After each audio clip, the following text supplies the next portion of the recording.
bya bindi by'iminota 5 hano ndanabisubiramo n'uyu munsi ntayo bamara hano ufite iyo ideology ntabwo bakwiye kubaho aba akwiye gushyirwaho hajya rero mbahaye ikaze kuri mwe mwese mumviriza amakuru n'ibiganiro dutambutsa kuri imbonesha kure yacu ari nayo yanyu ya Burundi News TV nsubiye kuguha mwiriwe canke mwaramutse bivanye naho mereriye kuri mwe mwese mumviriza amakuru n'ibiganiro dutambutsa kuri imbonesha kure yacu ari nayo yanyu ya Burundi News TV mwereriye irya nino ku migana y'amakungu ya kure abatwumviriza mwereriye irya nino mu karere k'ibiyaga binini kandagwe kaze nshuti munywanyi wacu kure umviriza amakuru yacu uhererenga mu gihugu cacu c'u Burundi mu makomine agiye atandukanye abari ngaho ku mugwa mukuru wa politiki Gitega aherereye irya nino mu gisagara c'ubudandaji Bujumbura mwese tubahaye ikaze muri aya makuru akomeye cyane twabateguriye rero nsubire ndagukengurukiye cyane nshuti munywanyi kuri we waje gupyonda ijambo sabone kuba tarabikora akaniko karyo ndagusoma muri musi video urabanditse ijambo sabone upyonde ko uracabona arakazojyana nyine upyonde ko hama tuje turabana mu makuru y'ibiganiro dutambutsa kuri Burundi News TV ndabibutse yuko aya ari amakuru avugwa mu bisata bitandukanye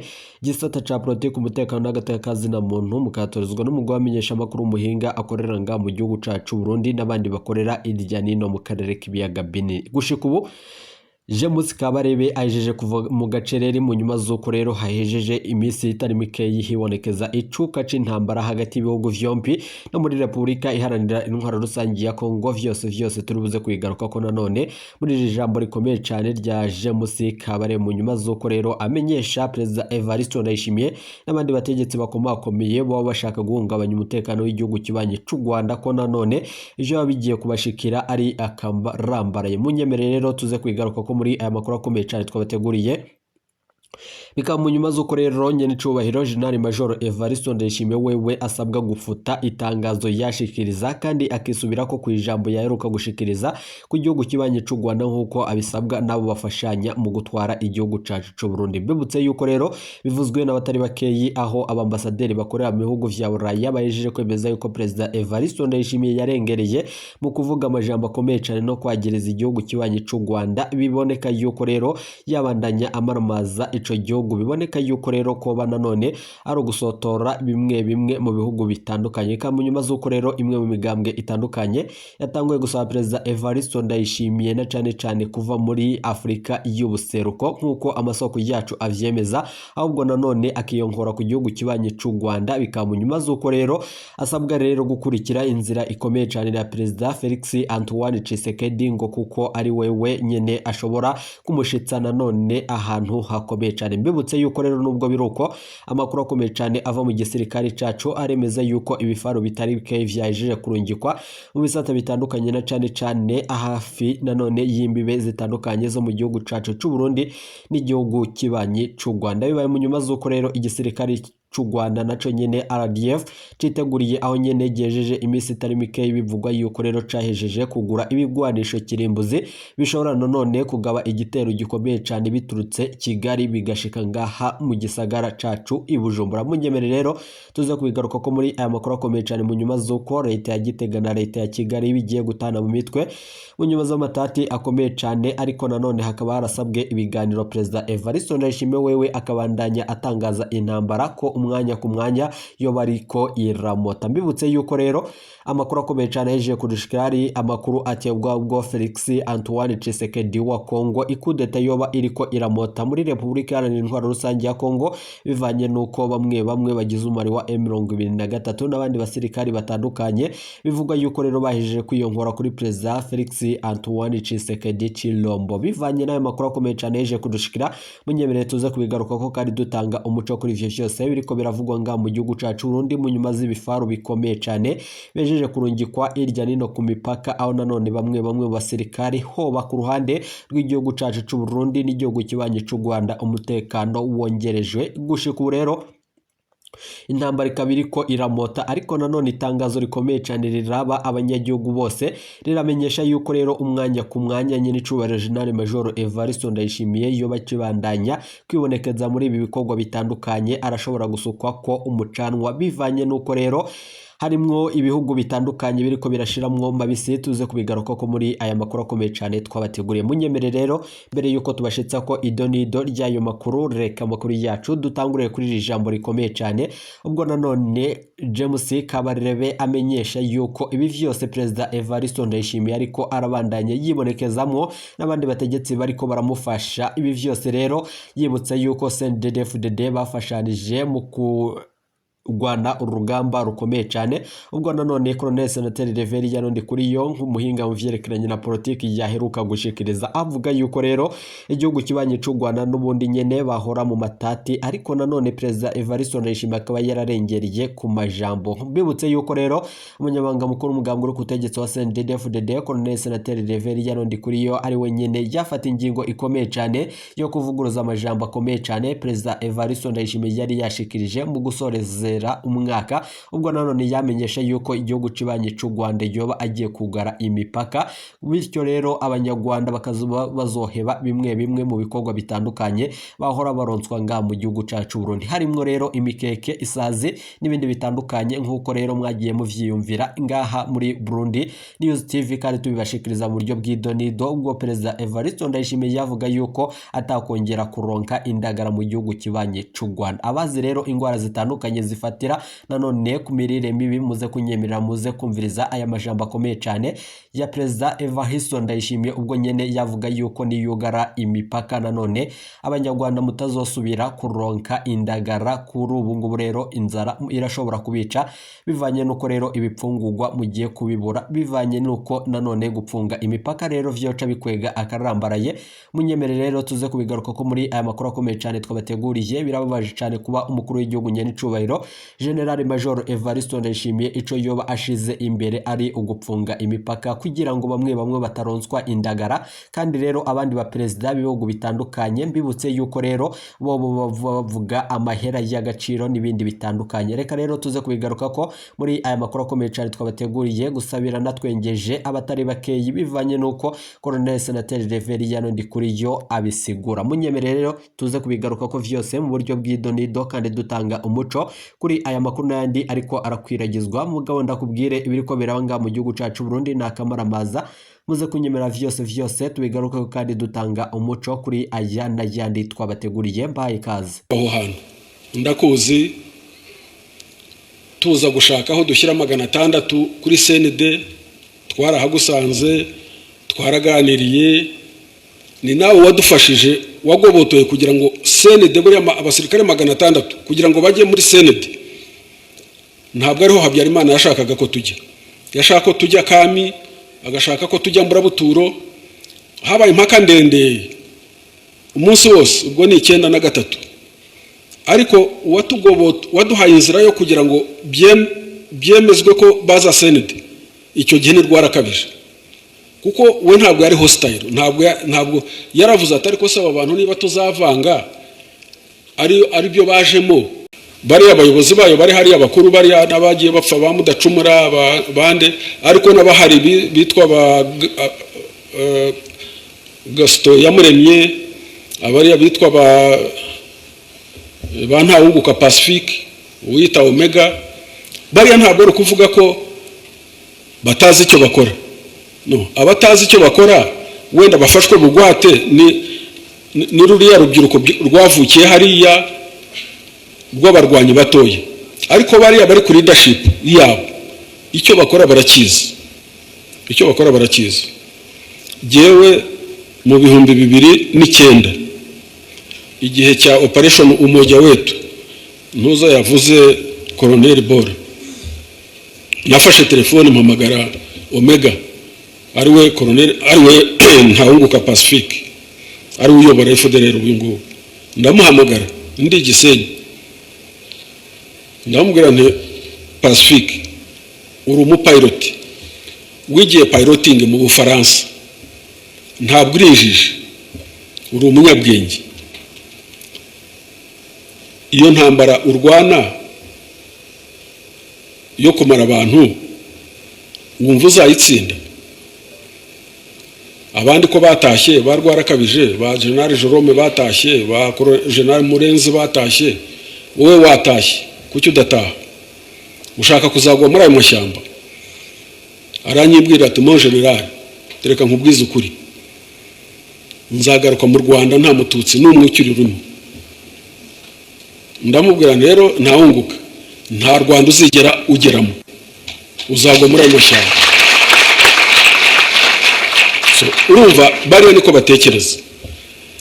Iyo tuvuga threat ya FDLR n'abayifasha tukabikorofaringa nka threat, ni ibyo ngibyo tuba tuvuga. Ntabwo u Rwanda rwaba rwaragize experience isa nayo guhera 59 intiti 10 zitarenze zikubaka ideology ya genocide zifashijwe n'abandi, nyuma y'imyaka 30 zigatsemba abantu miliyoni, ukavuga ngo the same people bari hakurya ahangaha bafite the same ideology, ngo ntabwo ari threat. Waba wibeshye. Nubwo yaba ari umuntu umwe, ufite iyo ideology, ntabwo bakwiye kubaho, aba akwiye gushyirwaho ajya. Rero abo ngabo bagitsimbaraye hakurya hariya, wenda igihe with the time ndibaza ko uko ibihe bigenda imbaraga zizagenda zishira, hari n'igihe ndibaza ko nabi igihe cyabo kizagera. Ariko ntabwo umuntu yabura kuvuga ko nubwo bose baba bari hariya, hariho abagera aho ngaho bagasubiza ubwenge ku gihe, ariko nabwo biturutse mu mbaraga nyinshi cyane, nabwo na approach ya yindi ya leta yacu na leadership ivuga ko buri muntu wese ni ukumugerageza, abantu bakamuha amahirwe. Hagera Rwarakabije yaje ryari 2003. Muri 2003 twashatse contact ya General Rwarakabije. General Rwarakabije niwe wari chef d'état major general wa FDLR, nta wundi wari muri hejuru kereka abanyepolitiki, ariko mu rwego rwa gisirikare niwe wari top. Yari yagiyeho asimbuye witwa Bemera wihaye gutera 2001, amanuka hano mu Birunga, ageze hepfo hariya Kabere turamufata n'abapfumu b'abagore 5 ngo bamuraguriraga. Abapfumu b'abagore yari afite mu Birunga hano 5, nibo bari abapfumu be, ngo nibo bamubwiraga ko ari butera agafata igihugu. Bamuragurira nabi, amanutse ageze Kabere hariya arafatwa. Afashwe rero nibwo Rwarakabije yamusimburaga. Rwarakabije amusimbuye, tubwira His Excellency, turamubwira tuti uko tuzi Rwarakabije na kera, kuko twabaga tubazi bose, nubwo twarwanaga guhera 1991 na 3 no guhagarika jenoside, buriya twabaga tuzi abofisiye bakuru bose, twabaga tuzi nuko batekereza, twabaga tuzi ababi cyane, ababi buhoro, twabaga tubazi, twabaga tuzi ngo Bagosora ni mubi cyane, twabaga tuzi ngo Aloys Ntuwiragabo ni mubi cyane, twabaga tuzi ngo Anatole Nsengiyumva ni mubi cyane, twabaga tuzi ngo Colonel Rutayisire ni umwirasi gusa, ujya mu kabara agahagarara ku magaze ya byeri kuko yari afite amafaranga menshi. Bose twari tubazi, twabaga tuzi bose uko twagendaga turwana nabo. Turamubwira tuti Rwarakabije uko tumuzi ntabwo ari umuntu mubi cyane tutakumvikana, tutavugana. Urumva ntabwo twari tunaniwe kumureka ngo agume mu mashyamba, cyangwa nta n'icyo ari kuzadutwara kirenze icyo ba Omega bakora. Aravuga ati niba mumuzi muvugane nawe. Nafashe telefone, nsaka telefone zabo twabaga tuzizi. Wa mugani wa Colonel Borati, amakuru niyo ya ngombwa ku rugamba, ati RDF twananiwe kumenya amakuru yayo. Ntayo mwamenya nyine, mwayakura hese? Ntayo babona nako. Wowe ngubu wayabona kuko bana n'abasirikare hano, ariko bariya ntayo babona. Ntayo kireka kubona umusirikare wambaye uniform ati nabonye umuntu, naho nta kindi. Ayo ntabwo bari amakuru ahagije. Ariko amakuru yabo yo twabaga tuyazi ku buryo na telefone ya Rwarakabije twabaga tuyizi ya smartphone. So ndamuhamagara 2003 inshuro ya mbere agira ubwoba ntitwavugana. Inshuro ya kabiri avugaho gakeya. Inshuro ya gatatu tuvuganaho birambuyeho gato. Ku nshuro ya kane twongeraho. Ku nshuro ya gatanu atereka mbitekerezeho. Ubwo mucumbikishiriza aho ngaho. Ubwo ariko turagerageza n'abandi benshi cyane. Turagerageza n'abandi. Hari uwitwa General Jerome Ngendahimana, tugira amahirwe dusanga umugore we n'umwarimu kazi hano ntuza Karago hano Rambura fi. Ubwo twabonye umugore ubwo turamwegereye. Tubonye umugore we turamuhamagara tuvugana nawe, tukagenda ukareba umugabo wawe ukamuzana mu mashyamba. Hari yari ahitwa ni South Kivu muri Mwenga, ugenda umuzana. Umugore nawe ab'intwari aragenda ajyayo, turamufasha uko asesera akajya Bukavu agakomeza Mwenga. Aragenda ajyayo amusangayo mu ishyamba, amutekerereza abana uko bameze, uko biga, amutekerereza. Aranamubwira ati ahubwo atabana bawe, ni nacyo cyamushoboye cyane, atabana bawe jewe nabuze ko mbarihira, ariko mu mashuri barihirwa na RDF, kandi koko nitwe twabarihiraga. Abana be nitwe twabarihiraga amashuri. Ubwo we yari ayoboye diviziyo ya kabiri, kuko diviziyo ya mbere yari mu majyaruguru, we yari afite diviziyo ya kabiri yo mu majyepfo ya Kivu. Umugore amubwiye ko turihira abana b'amashuri, yebemera kuza, aramuterura aramuzana. Ngira ngo yamwambitse igikwembe aramuzana. Amuzanye aramuzana, turamwakira mu rugo iwanjye, turateka turarya, turicara, muhamagara Rwarakabije.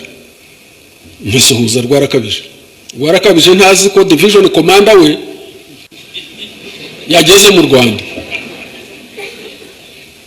Undi afata telefone, mu general aturinde, ndi Colonel Jerome. Uri hese? Nagezeyo. Wageze hese? Nagezeyo. Hese? Umva mu general, nagezeyo. Nariko mubwire ko naho uri. Noneho arangije umwaka mikoro ya telefone ya smartphone, ndamuvugana na Rwarakabije. Ni Jerome ari hano yagutanze, wowe uracyarahura iki mu magambo?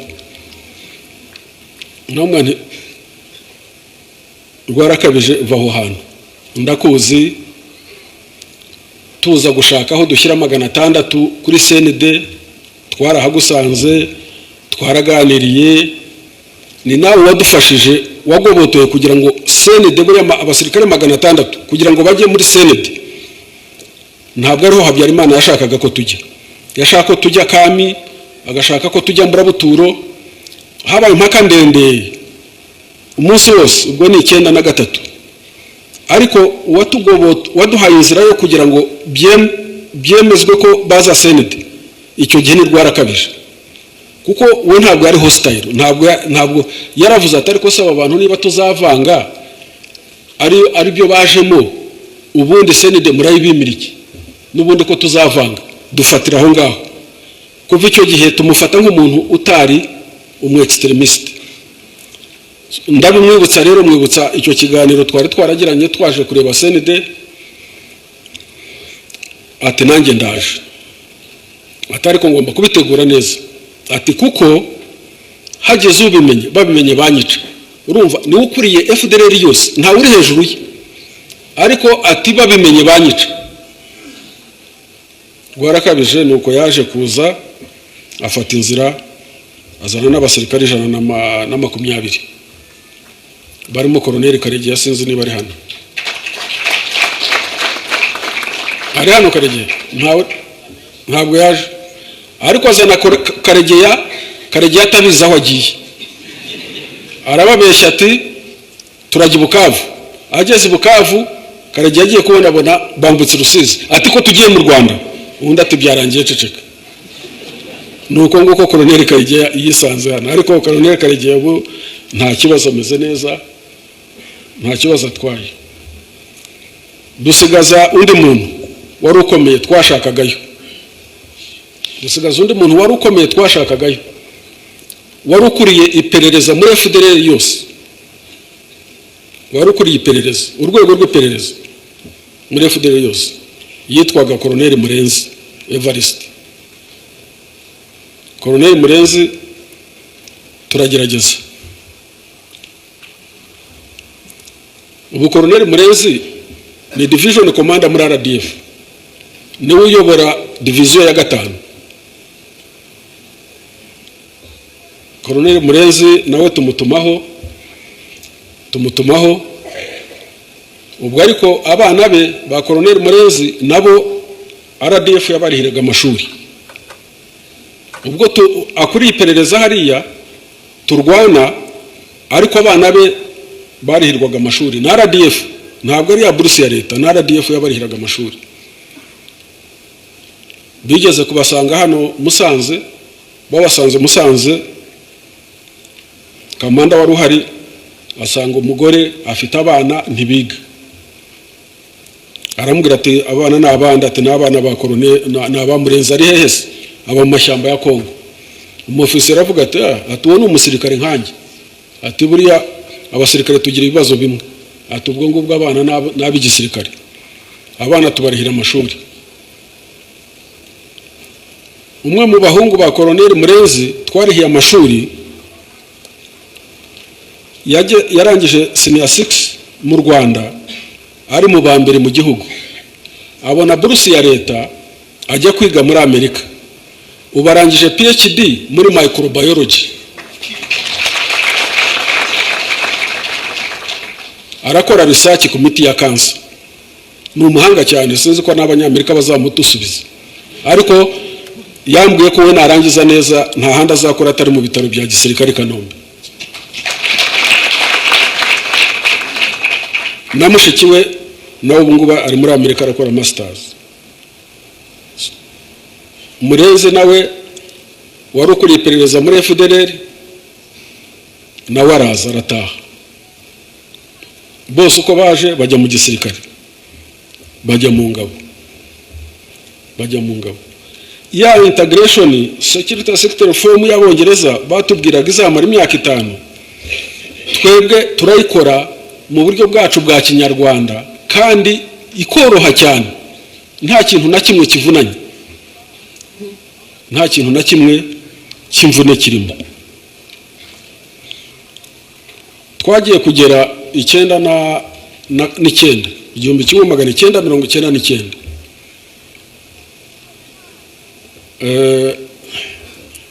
kubera intambara z'igicengezi n'intambara zabaye nyinshi cyane hakurya hariya turwana nyine na FDLR, twabaga dukeneye abarwanyi benshi cyane.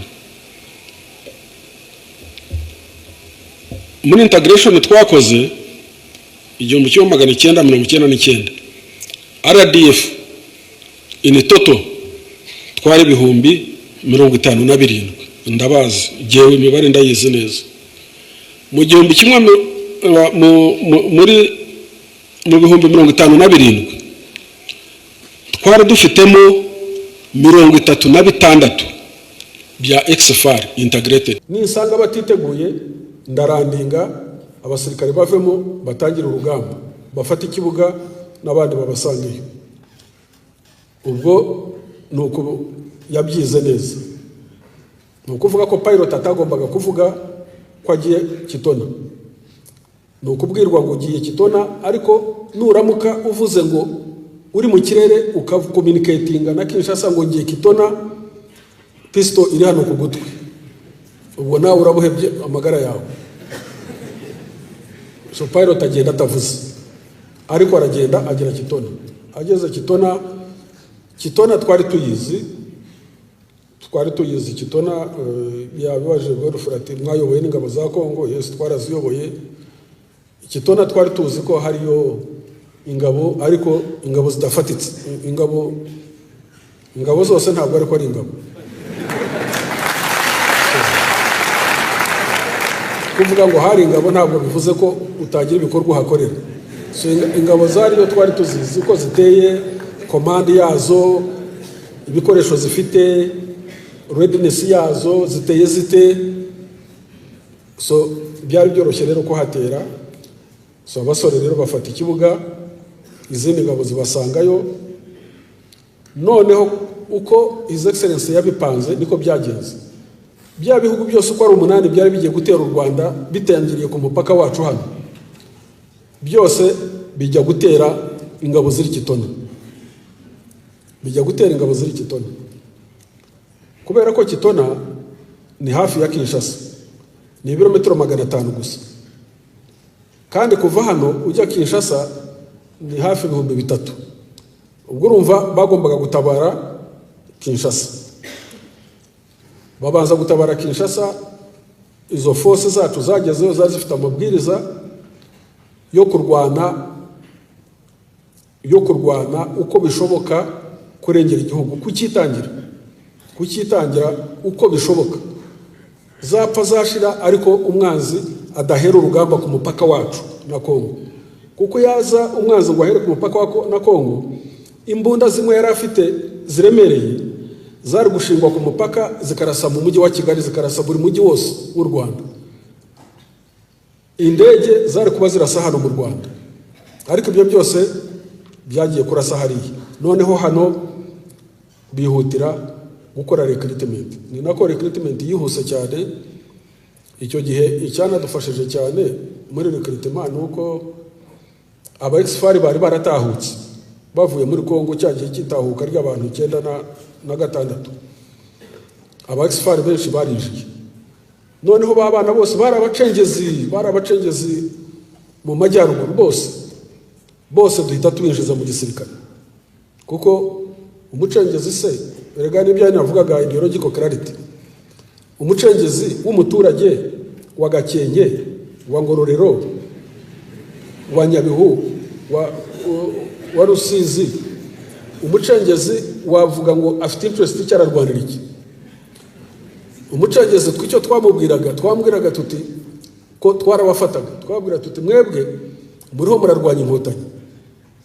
Barababwira gusa ngo murarwanya abatutsi, nibyo gusa, ariko nimuze mu ngabo z'igihugu, murabona imbunda, murabona uniform, murabona umushara, murabona iki byose, mujye mu ngabo z'igihugu. Aho kuba umucengezi b'ingabo y'igihugu urengera igihugu, bajya mu ngabo z'igihugu. Imibare ba myinshi cyane, biroroha. His Excellency apanga front ebyiri, apanga iyo ya Kitona, apanga no kwinjira muri Kongo. Noneho aturutse ku mupaka wacu arinjira, afata Kisangani, hafatwa Kindu, hafatwa Karemi. Urumva intambara ayikura ku mupaka w'u Rwanda ayijyana ibirometero 1000 kure y'u Rwanda.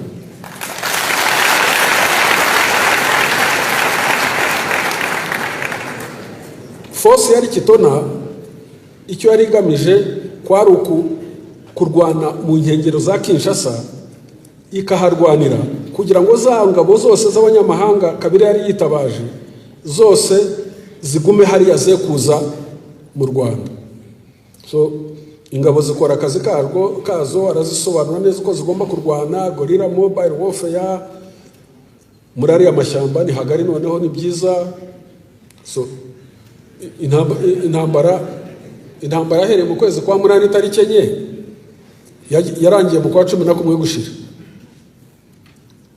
Irangira ingabo zari hano mu Rwanda zacu zimaze gufata Kongo 1/2 cya Kongo ziyikasemo kabiri.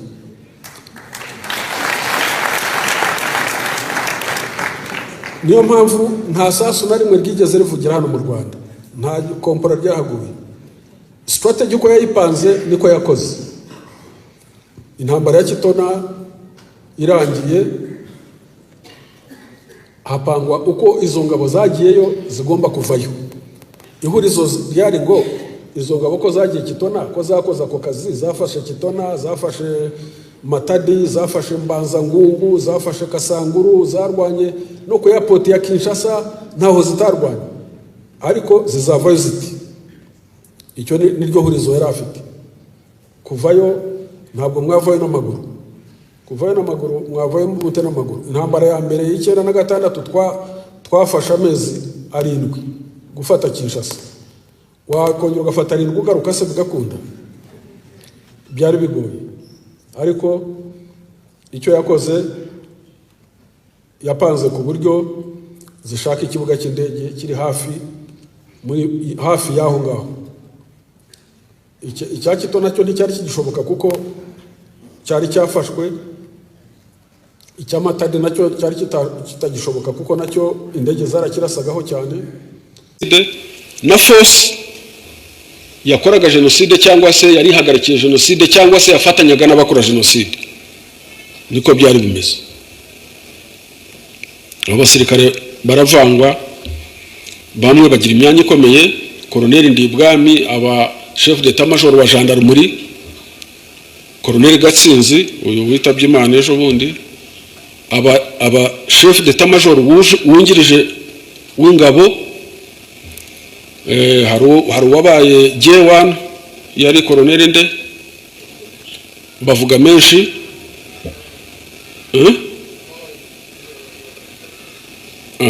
Habyarimana Bem abadeje